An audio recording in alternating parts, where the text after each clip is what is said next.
일본의 소프트뱅크가 4년 전 320억 달러의 거금을 들여 인수한 세계적인 반도체 설계 업체인 Arm의 매각을 추진하고 있다는 외신 보도가 나와서 눈길을 끌고 있습니다.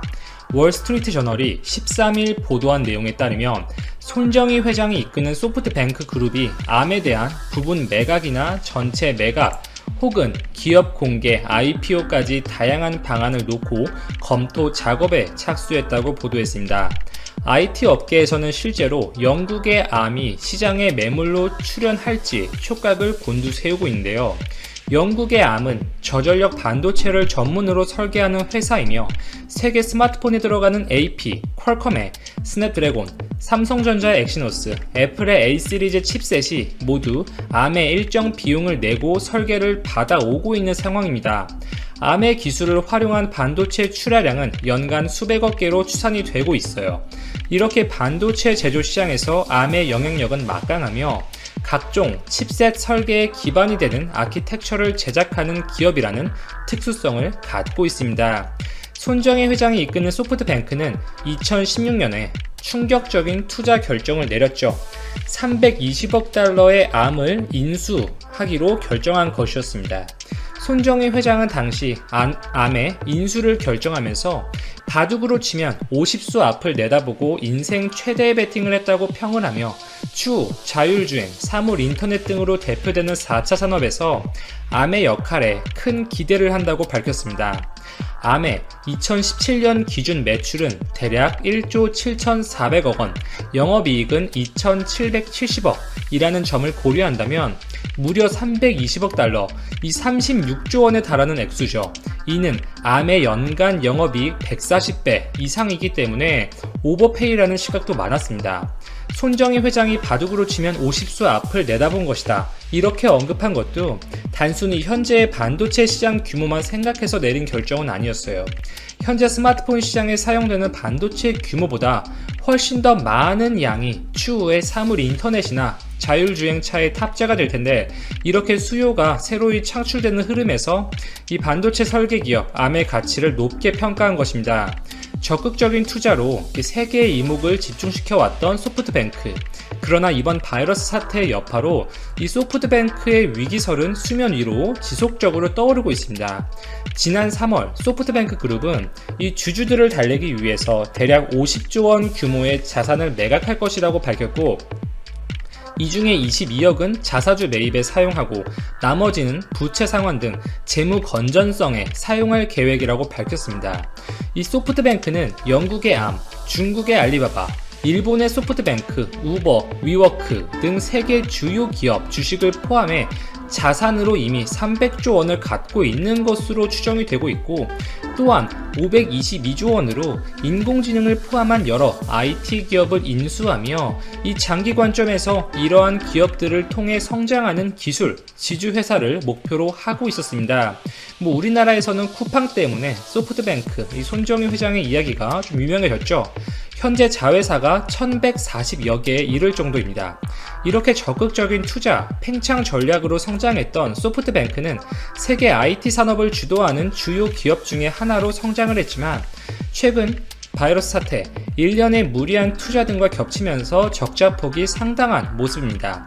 이렇게 소프트뱅크 그룹이 자산 매각에 일부 나서는 이유는 이미 173조 원에 달하는 막대한 부채 액수가 있고, 이 보유 주식을 담보로 적극적인 레버리지를 활용해 오고 있었는데, 주가 하락 등으로 인해서 자산 평가액이 떨어지면서 부채가 생각보다 빠른 규모로 늘어났습니다. 또한 기업의 실적을 보더라도 올해 1월에서 3월 1분기 동안에만 무려 16조 원이 넘어가는 이 엄청난 손실 액수를 기록하고 있습니다. 작년 같은 기간 1271억엔 적자를 본 것과 비교해서 이 10배가 넘는 수준의 손실 액수이며, 이는 일본 기업 역사상 최대 규모의 손실이라고 합니다. 이에 대한 대응의 일환으로 이미 소프트뱅크 그룹은 보유하고 있었던 이 미국 내 3위 통신기업인 T-모바일 주식의 3분의 1을 매각한다고 발표하였으며, 기존의 T-모바일과 스프린트의 합병을 발판 삼아서 미국 내 5G 네트워크 구축을 위한 막대한 투자를 기획하고 있었지만, 이번 T-모바일 매각을 기점으로 조금은 어려워질 전망으로 보입니다. 그렇다면 이렇게 암이 매물로 나올 가능성이 높은 상황에서 과연 어떠한 기업이 인수합병에 나설 수 있을까?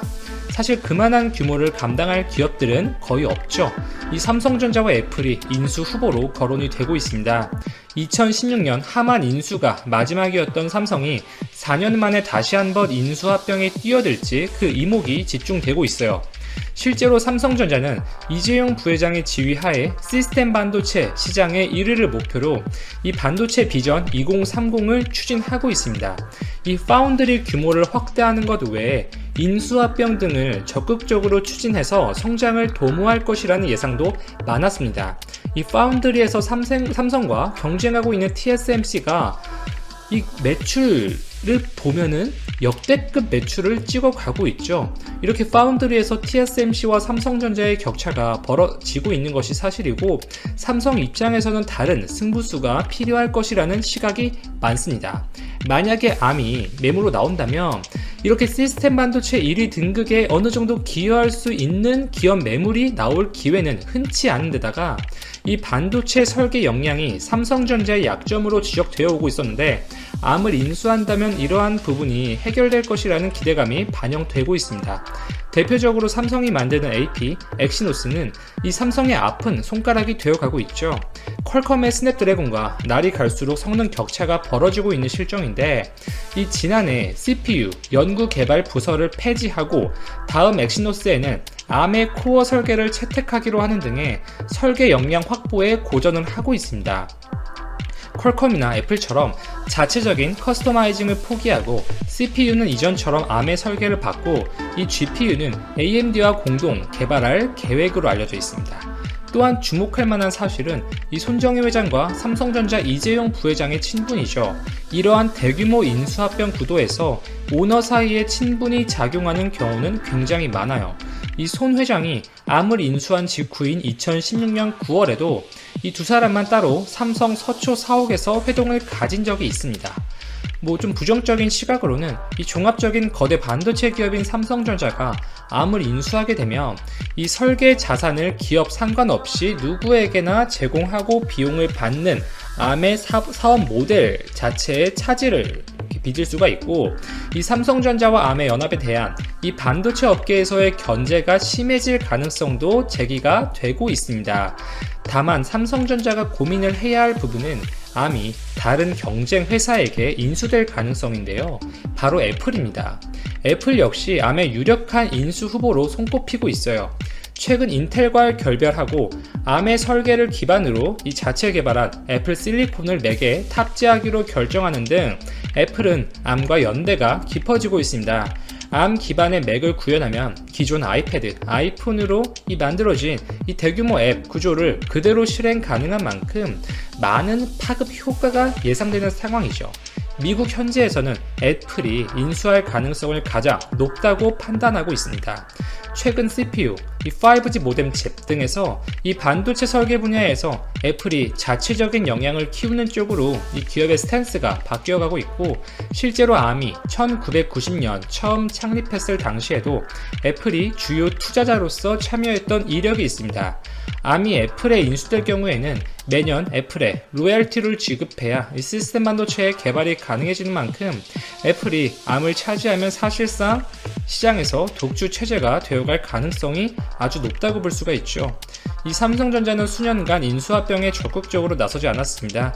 현재 알려진 바에 따르면 축적된 순현금만으로도 암을 무리 없이 매수할 수 있을 것입니다. 대략 한 50조 원 정도로 추산이 되고 있어요. 이 삼성 이재용 부회장을 둘러싼 좀 여러 가지 이슈들이 있고 혼란한 상황이지만, 삼성은 여전히 미래를 향한 적극적이고 공격적인 행보를 보여주고 있습니다. 잇따른 투자 손해로 어려움을 겪는 소프트뱅크가 암의 매각을 적극적으로 시도할지, 과연 어떠한 조건을 원하는지 좀 지켜봐야겠지만, 이 개인적인 생각으로 삼성전자가 시스템 반도체 1위를 좀 장기적인 포석에서 진지하게 노리는 것이라면 한 번쯤 베팅해볼 만한 상황이지 않을까 싶습니다. 삼성전자가 암의 인수전에 적극적으로 뛰어들지 좀 관심을 갖고 지켜볼 필요가 있겠습니다. 이상 즐거운 라디오 여기까지 정리하고 마치겠습니다. 오늘도 제 방송 들어주셔서 대단히 감사드리며 내용이 도움이 되셨으면 좋아요, 구독 한 번씩만 부탁드리면서 마치겠습니다. 중국의 홍콩 국가보안법 위법 강행에 맞서 미국이 홍콩에 부여했던 특별지위 박탈 카드를 꺼내들면서 홍콩의 앞날의 불확실성이 커지고 있다. 미국의 홍콩 보안법 제정에 따라 홍콩 내 시위 활동 등 정치적 자유가 위축될 것으로 예상되는 가운데 미국으로부터 보장받았던 경제, 통상 분야 특별지위까지 흔들릴 수 있게 되면서 홍콩으로서는 엎친 데 덮친 격이 된 것이다. 도널드 트럼프 미국 대통령은 29일 백악관 기자회견에서 홍콩에 특별대우를 제공하는 정책적 면제 제거를 위한 절차를 시작하도록 행정부에 지시했다고 발표했다. 트럼프 대통령은 홍콩이 더는 우리가 제공한 특별대우를 보장할 정도로 충분히 자치적이지 않다면서 중국은 약속한 일국양제 원칙을 일국일제로 대체했다고 비판했다. 이러한 발표는 중국이 지난 28일 전국인민대표대회에서 외국 세력의 홍콩 내정 개입과 국가 분열, 국가정권 전복, 테러리즘 활동 등을 금지, 처벌하는 홍콩 보안법을 통과시킨 데 대한 보복 조치로 나온 것이다. 트럼프 대통령이 이날 즉각적인 특별지위 박탈 등 구체적 조치를 발표하지는 않았지만 이러한 발표만으로도 홍콩의 미래의 불확실성과 불안감이 감돌 수밖에 없는 상황이다. 미국은 1992년 제정한 홍콩 정책법을 통해 관세나 투자, 무역, 비자 발급 등에서 홍콩의 중국 본토와 다른 특별 지위를 보장해왔으며 홍콩은 이를 바탕으로 글로벌 금융 허브 등의 경제 지위를 구축해왔기 때문이다. 홍콩 경제계는 최근 상황의 후폭풍에 대한 걱정으로 전전긍긍하는 분위기다. 현지 매체에 따르면 홍콩 경제계는 무엇보다 홍콩에 아시아 태평양 지역 본부를 두고 있는 미국 등 서방 기업이 지역 본부를 싱가포르 등 다른 곳으로 옮길 것을 우려하고 있다. 홍콩은 아시아에서 다국적 기업의 지역 본부가 가장 많은 도시로 현재 1,541개의 다국적 기업이 홍콩에 지역 본부를 두고 있다. 미국이 중국 본토에 이어 두 번째로 큰 홍콩의 무역 파트너인 만큼 대미 수출 관세 혜택이 사라지면 홍콩의 수출 기업이 큰 타격을 받을 것이라는 우려도 나온다. 또 홍콩의 금융 허브 지위를 유지하는 데 핵심인 달러 페그제가 무너질 수 있다는 시각도 있다. 미국의 제재로 달러 유동성이 부족해질 수 있다는 소문이 퍼지면서 최근 홍콩 외환 시장에는 혼란이 일어나기도 했다. 이러한 가운데 최근 들어 홍콩 내 이민 서비스 전문업체 등에는 해외 이민 문의가 급증하는 등 홍콩인들의 탈출이 본격화할 조짐도 나타나고 있다. 한 이민 서비스 업체의 임원은 홍콩 보안법 제정 소식이 들려오자 하루 만에 대만 이민 문의가 통상적인 수준의 10배로 늘었다며 많은 사람이 구체적인 이민 요건 등을 문의했다고 전했다. 홍콩 보안법 제정 소식에 인터넷 포털 등에서는 이민, 대만, VPN 등의 검색 건수 또한 급증했다. 가상 사설망인 VPN은 중국 당국의 검열을 피해 해외 인터넷 등에 접속할 수 있게 해주는데 홍콩 보안법 시행으로 온라인 검열이 이루어질 것이라는 우려가 작용한 것이다. 아이리스 팡 임은행 중국 수석 이코노미스트는 홍콩이 국가보안법 제정에 있어 선택의 여지가 있었던 것도 아닌데 미국은 홍콩에 벌을 주려고 한다며 애꿎은 홍콩이 희생양이 돼 타격을 받을 것이라고 말하기도 했다. 홍콩 행정수반인 캐리 람 행정장관은 전날 홍콩 시민에게 보내는 편지 형식의 입장문을 발표하고 홍콩 보안법의 홍콩 내 입법 절차를 마무리할 수 있도록 지지해달라고 호소했지만 시민들은 홍콩 도심에서 홍콩 독립 등의 문구가 적힌 플래카드를 들고 시위에 나서는 등 불안감을 표출했다. 베트남 정부가 중국의 홍콩 보안법 제정에 대해 지지를 표명했다. 28일 중국중앙TV는 베트남 언론을 인용, 또한 각 비엣 베트남 외교부 부대변인은 이 같은 입장을 밝혔다고 전했다. 이에 대변인은 베트남은 중국의 이국량제를 존중하고 지지한다면서 홍콩 사안은 순수하게 중국 내정이며 베트남은 홍콩의 안정과 번영 발전을 유지하기를 바란다고 밝혔다. 그는 또 베트남은 홍콩 정세를 주목하고 있고 홍콩 사안과 관련해 이미 입장을 표명한 바 있다고 부연했다.